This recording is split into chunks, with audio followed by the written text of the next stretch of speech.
our characters didn't intermingle. I never got to see her up there. They asked if she'd be interested in going to Australia, and so I reached out to her, and we're both heading to Australia next week. So she's going to be really good. I'm going to tell you, we ended on such a weird note for our season 4. And we were picked up to go to season 5, and so we weren't supposed to be finished. We were supposed to shoot another season. Terry got pregnant, wasn't able to work, and that's how it ended. So we've never been able to finish it up. But these days, with all these reboots and the things that are coming out, I've been quietly lobbying, saying, you know, why don't we do a 2-hour movie or a 6-episode? I think it'd be fun. The only problem is that Superman's not supposed to get older, or supposed to age really slow. And I was like, thank you, sir. I need at least 6 weeks before I gotta get in the suit. That's all I'm saying. 6 weeks. There's another question. What would it take to get the shield back on your chest? Just a lot of zeros. No. What it would take, honest to goodness, for me would be a great script. I mean, it's for somebody who's in this world and as a writer.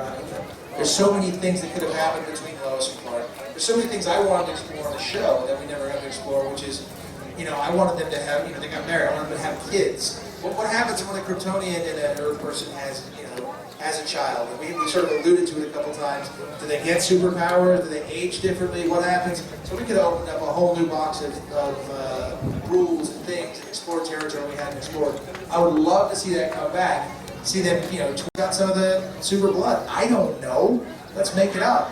You know, you never know what can happen. Maybe she got a little superpower. Well, speaking to all of you, Dean Wrights. I'm sorry, Mr. Wrights. That's my dad. My new best friend, Dean! There we go. Let's encourage Dean to write a miniseries or a 2-hour movie.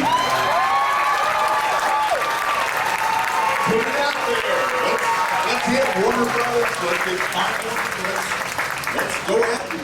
That's a great idea, except I would end up doing a whole lot of work for no money, and that's terrible. That's terrible. Yeah, because the weird thing about that is when you write something and you do something, if I did come up with a great concept, they would take it and scrap it. They always do. They want to come up with their own thing. That's, you know, even when they're doing the films now, they don't want the same actors. They haven't. You know, I love the way Stan Lee shows up in everything. And I like what they've done with Supergirl, where they're bringing all the people back, and it's great to have them playing different roles. And it's nice for the fans, because we're fans too. We're fans of the genre, we're fans of the show, and so it's nice to be a part of that. The films haven't done the same thing. They haven't brought people back and done things. And Smallville. Smallville was television. You and Terry both came back for Smallville. Well, Christopher Reeve started that. Once the big guy came back, then we were all obliged to. Christopher Reeve was and still remains to be my Superman. So. All right, do we have another question close by? Yes, sir. Thank you, sir. Yeah, I've done a whole lot of. It's funny because now they're calling it whether Christian films or faith-based films or whatever, and now they're just trying to say it's a positive message. It's interesting the way they message it out there. I love those films because I'm a father. I have a son who was small. Now he's 17 and 6'2.5", and it's just weird. And he studies mixed martial arts, and he's always trying to throw an arm bar on me or something. And, I tap really quickly. Just tap. He just grabs it and tap. It's interesting because he goes to a Christian high school, and when God's Not Dead came out, and for those of you who see that, I don't play a real nice character. And all the kids know me from his school, and they're sitting there watching. They went as a school to see the film, and the one kid turns to my son. He's like, "Yo, man, Dad's kind of a jerk." I was the only one who didn't find some sort of redemption in that film, which I hold as a matter of pride now. It was a lot of fun, and those movies are great. So I started making a lot of kids' movies when my kid was there. But the biggest change in my career in the last 17 years has been because I'm a father first and foremost, and I refuse to leave Los Angeles for a series or and I won't leave Los Angeles for a film for more than 3 weeks. And I also won't take a lead in any television show. Like Lois and Clark, there's 2 leads. I won't do a television show like that. I'll do something where it's an ensemble. Otherwise, I'd be an absentee father. And I'm a single father, so it's just he and I. I couldn't not be a father, so I chose to put him first and able to have my career second. That's an absolute. I'm very lucky that I've been able to do that because a lot of people can't choose to do that. It may have hurt my career. It certainly hurt my pocketbook because there's a couple of those series out there that I was offered that for like a truckload of money. Like literally, they would say we'd drive a truck with food money, and you having to turn those down sometimes makes you cringe a little. But I would never trade it for being the father that I am. So it's the best thing for it. So he's almost 18 now, so look out. Well, we opened the door to God's Not Dead. Was this a role he sought, or was this something that they came to you as a was it something you felt emotionally connected and tied to? God's Not Dead came around because Kevin Sorbo was producing it. And for those of you who don't know, at the end of the casting process for Lois and Clark, there were 2 actors left to play the role. It was myself, dark-haired guy, and some blonde guy named Kevin Sorbo. And I was like, he's blonde. I got this. This is mine, right? I mean, he was big and strong, but he's blonde. And, you know, it looks weird when you think of a blonde guy dying dark. So I figured I had it, and I ended up getting it. Although it was a lot closer than I wanted it to be. So Kevin and I became friends. He obviously went on to play Hercules, that guy, and did real well. But he was producing God's Not Dead, and the fact that we were friends, that's the reason I went and did that. They came to me and said, hey, we're shooting this little Christian film, this little faith-based film. Here's what it is. And I said, that's interesting. I like the message. It's great. So I popped on over there to go work with Kevin, and then I got there, and I never worked with Kevin. I was like, you suckered me into this, buddy. But it was great. It was a lot of fun. And you never know. That was a very small movie. You never know what kind of a response a film will get. And that's part of the fun. And I was just shocked by how well it was received, pleasantly surprised, and I thought it was great. Part of what was great about it is it didn't sort of hammer the message home.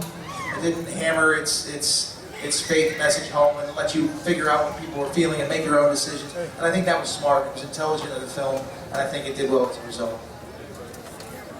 Who do we have? We have somebody way in the back. The aisle stayed open. Well, hello. Hi, you are obviously in this universe for the long haul, being our Clark and now their Mr. Danvers. Who would you like to play next? What character in this universe would you like to play? I think you're setting me up here because you went from Superman to Jeremiah Danvers, and you're basically saying, is it Grandpa next, right? I get your question. I hear you loud and clear. The new Very White. Yeah. All right. I see. I get it. I'm getting older. It's tough. Yeah, I love it. I embrace the universe, you know, and it's great fun to be a part of it. What's really interesting is when we did Lois and Clark, the idea of bringing Superman back out, having a superhero show was like, oh, what a terrible idea. You can't do that. It'll never work. It'll never work. And now, like, every 3rd show is a superhero show. So it's a matter of timing and what happens. So I will embrace it. Every third television series is a superhero show, and every 4th movie is a superhero show. I will confess, my son and I, last week, sat down and went to go see Guardians of the Galaxy 2, which we I have to admit, I like the first one better. Sorry. There was more story and less. Sometimes you get lost with the special effects. I kind of got lost with the special effects. So we finished the movie and we were talking for a minute, and we started chatting about the film, and we were standing there next to a Wonder Woman poster. So we go, hey, let's go watch this one now. So we went and watched Wonder Woman as well. So that was really cool. But we got our dose of superhero movies that day, and they're both long. So we spent about 7 hours in the theater. People were looking at us strangely, but it was all right. Yeah, you get a numb bum after a while. We had those big old seats, though, you know, where it lays back. Dad might have had a glass of wine or two. It was great. It was awesome. I was like, that's the way to see a movie, let alone 2. That's probably why I wanted to stay and see them both. And you know, Gal Gadot is a little easy on the eyes too. There's that part. So I got to watch both films, and that was a lot of fun. And I'll play anything. You know, I would even jump ship and go over to Marvel for something if that were the case. I'll tell you why.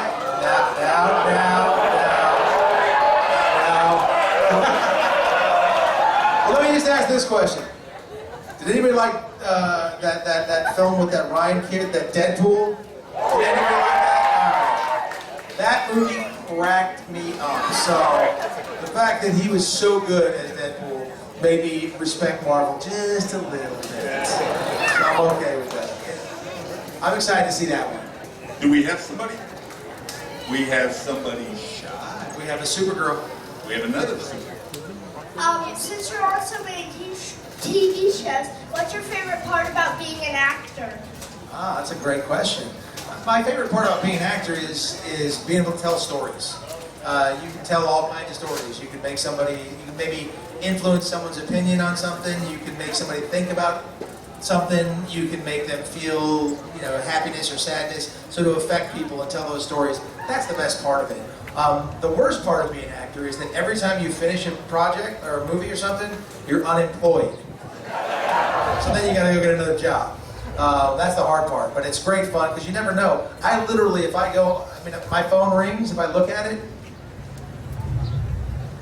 okay, no, nothing there. But I'll get something and it'll be my agent and he'll be like, you're on a plane tomorrow to Romania if you want to do this action movie. And I'm like, yeah, all right. And so it's very exciting. It can be a really exciting life. But then again, you can look at your phone and there's nothing there for a while, and that can be scary for a lot of actors.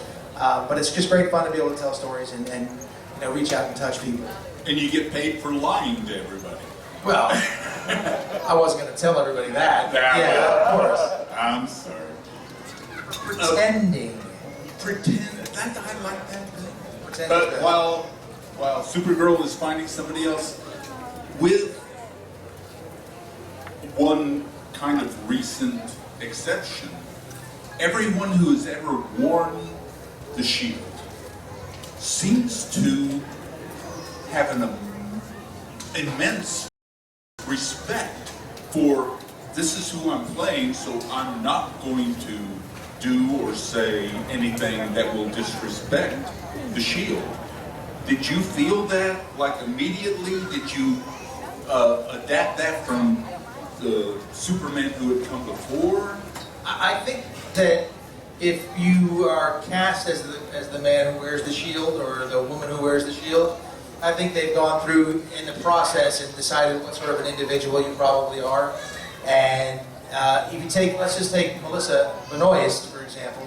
She is, I think she's an amazing Supergirl. She is super kind and friendly and nice and intelligent and all of those things. She is already those things. So I feel like someone like her in the shield gets it, and you know, I think when you go through the process, whether someone respects the shield and respects the idea of Superman and then the values in the small town America that he was raised in, you know, that's the part of it, you know, it was Kansas, it wasn't Metropolis that he was raised in, let's be honest. But I mean, it's that kind of a thing. I think you know the kind of person who you have playing that character, and I think it's a byproduct of it. I don't know that anybody goes out and says, I'm going to make sure that I act in accordance to this. I think it's just the character of the people who end up getting cast. Well, even in cosplay, at festivals, celebrations, conventions, you get the feeling that the people who are dressed with a shield, they don't want to have a drink while they're in costume. They don't want to do or Although say Christopher anything. Reeve did have a good drink or two in that one movie. That was great. I have thrown that GIF or GIF or whatever it's called up on Twitter more times than I can tell you. Yeah, it's a great thing when you have that Superman. I mean, you see the S and it stands for hope and goodness and all of those positive things. You know, and you know that person who has the S on should be a force for good, and it's a great thing. So when you have that S on, you're embodying all of those positive values. If you do something negative, it's just not super. Okay, be positive with the S. Who do we have? Hi, Dean. I'm from Buffalo, New York. Yes, Buffalo. Listen, what decision making for you and Terry Hatcher to finally get married on the show? Oh, that's an interesting question. I think it was sort of the infancy of the internet at that time, and so we were getting some fan people talking. We worked hand in hand with DC Comics. There was a lot of those conversations going on. I wanted them to get married. I thought it was great. I pushed for it because it hadn't happened. So ultimately, the decision goes to the network.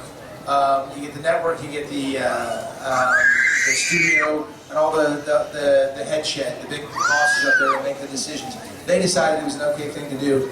And then once they got us married, I think they were like buyer's remorse for a minute, and then they made her eat frogs and do some weird stuff. I apologize for that. I had nothing to do with this. I was like, what? Yeah. No, I didn't write that one. I reread that. She eats a what? A frog? And I looked at my exec producers and they just said, go to work. Okay. So I didn't make that decision, but that was made by at the top levels, and I thought it was the right way to go. I wanted to break new ground. Let's go on. Let them have kids. Let them have issues. Of course they do it now. After I wanted them to do it 20 years ago, they stole my idea. I'm suing everybody. There's also this conundrum in episodic television that you had the sexual tension.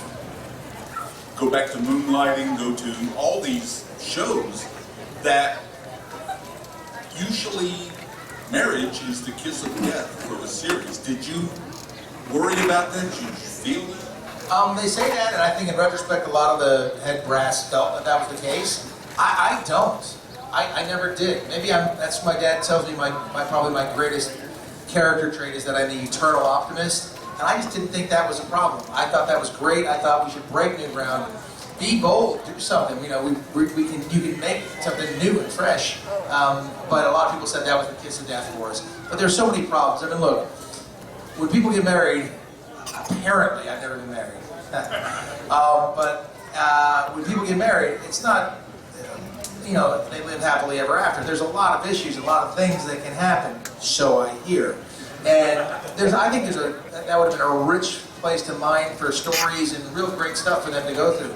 And I wish they had. You know, they could have, been married and broken up, and that would be really tough. It's different than having to turn into a clone and eat frogs. Just saying. Just throwing it out there. We are on a very brief time right now, so we've got time for maybe 1, 2 questions. One more? 1 minute. For my last question, I do like to ask current guests who are on current shows, is there a prankster that is on the set? Like a prankster? On Supergirl? Yes. I would never tell if we had a prankster named Christopher Wood who plays Mon-El. I would never throw anybody under the bus. I wouldn't do that. So, I don't know. Sir, you are terrifying. Alright, good one. The Joker is pretty terrifying. But I'm looking at the white-faced Bizarro Superman out there, and he is freaking me out. That's outstanding. I looked at him, and I thought maybe he looked at me, and I looked away. What does that say? I was like, no. Did he look at me? I don't think. I don't know what's happening. So one more question, don't suck. It's a lot of pressure. Hi, I'm Kathy from Metropolis, Arkansas. Well, hello, The Kathy. Razorback. All right. Okay, I'm not much on a scene. Well, thank you, Kathy. It was nice talking to you. I fell in love with you on Hallmark. Okay, you're back in my good graces. We're good. We're good. Oh, yes, and are you going to be doing more Hallmark movies? I love those Hallmark movies. They're wonderful. They're sweet. I love the Christmas movies. I love the kids with dogs movies. Those are all so much fun to make. Part of the reason I made those is because I enjoy that genre and I enjoy making those kind of films. Another part is because I wanted my son to be able to see the films and be on set as I was making them. And he's in a couple of them, just little parts here and there. And another part was because you shoot those things in about 3 weeks. And that's lovely lifestyle where you want to be around your family. I don't want to be, like I said, I would never want to be an absentee father. So those are all the reasons I shot those. I would still shoot them. I will still shoot them. even if I just started Deadpool and it made $187 billion, I'd still go make a lovely Hallmark Christmas movie because I think it's fun. Yes, and this is Lacey. What's the name? Her name is Lacey. Lacey? Lacey. Lacey. It's that Arkansas. You turn Lacey into like a 4-syllable. Lacey. Lacey. Okay. It took me a second. I gotta pick on the Razorbacks. I gotta pick on them a little bit. Lacey's very cute. And thank you for your question. And thank you all. I really appreciate talking to everybody here. It's been an absolute pleasure. I hope that you all here come in, say hello, and enjoy the rest of your time here in Metropolis. My home away from home. My second or third home. Y'all been very great. Thank you very much. Before we leave, usually one would ask for a moment of silence, but that's not what Adam West would have wanted, who died yesterday and was a friend of Metropolis. He's been a guest here, died at 88 yesterday. So instead of the moment of silence, let's hear a big round of applause for everything Adam West.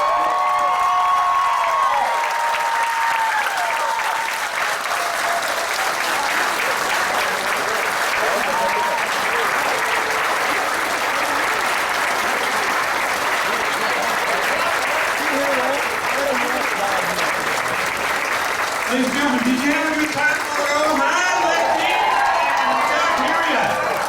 The Dig and Dee Show.